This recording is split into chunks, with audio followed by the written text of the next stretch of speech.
দেখতে না পারার কষ্টটা কতটা তা বোঝা যায় তখনই যখন চোখের সামনে থাকা পৃথিবীটা ধীরে ধীরে অন্ধকার হয়ে আসে। আর সেই অন্ধকার ভেঙে আবারও আলো ফেরানোর চেষ্টা নিয়েই এই ভিন্ন উদ্যোগ দেখা গেছে মংলা রামপাল এলাকায়। খোলা মাঠ জুড়ে ভিড়, কেউ ঝাপসা চোখে পথ খুঁজছেন, কেউ ছানির কারণে প্রায় অন্ধকারে ডুবে আছেন, কিন্তু সবার লক্ষ্য একটাই, আবার পরিষ্কার করে পৃথিবীটাকে দেখা। এই আয়োজনে হাজারো মানুষকে দেওয়া হয়েছে চক্ষু সেবা, ছানি অপারেশন, চোখ পরীক্ষা, ওষুধ আর চশমা সবকিছুই করা হয়েছে বিনামূল্যে। বিশেষজ্ঞ চিকিৎসকদের তত্ত্বাবধানে চলে পুরো কার্যক্রম। আমি অনেক দূরে তাইছি। আমি আগে একবার চোখ দেখাইছি, আমার দুটো চোখে ছানি পড়েছে। একটা চোখ অপারেশন হয়েছে, ভালো দেখতেছি, আর একটা চোখ কি করা যায় তাই দেখতে আইছি। আর যে চোখটা অপারেশন করেছি সেই চোখটা একটু ব্যথা ব্যথা লাগতেছে, তাই ওষুধের জন্য আইছি।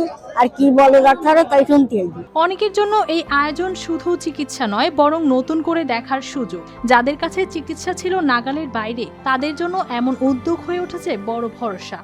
আমি এখান থেকে উপকার পাইছি। আমি দুটো চোখ অপারেশন করছি, বুঝছেন, খুব উপকার পাইছি। তারপরেও এবার আসছি আর একটু দেখানোর জন্য, দেখা একটু উপকারিত, মানে চোখে একটু এই দরে কম দেখি, সেই যে দেখা একটু চশমা নেবে। এই উদ্যোগের সঙ্গে যুক্ত আছেন প্রতিমন্ত্রী ডক্টর শেখ ফরিদুল ইসলাম। দীর্ঘ সময় ধরে নিজের এলাকায় এমন আয়োজন চালিয়ে যাচ্ছেন তিনি।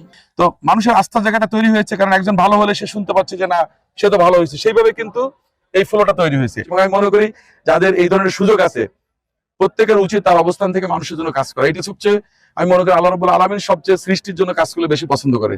তো সুতরাং আল্লাহ সন্তুষ্টির জন্য আমরা এটা করলে আমাদের ইহকাল পরকাল দুটোই ভালো হবে। আমি সবাইকে আহ্বান জানাবো যে আপনারাও আপনাদের সামর্থ্য অনুযায়ী মানুষের কল্যাণে কাজ করুন, মানুষের পাশে থাকুন, তাহলে আমাদের সমাজ সভ্যতা এগিয়ে যাবে, আমরা সবাই ভালো থাকবো। শেষ পর্যন্ত আলো ফিরে পাওয়ার এই ছোট ছোট মুহূর্তগুলোই হয়তো বদলে দিচ্ছে অনেক মানুষের জীবন। News desk, RTV।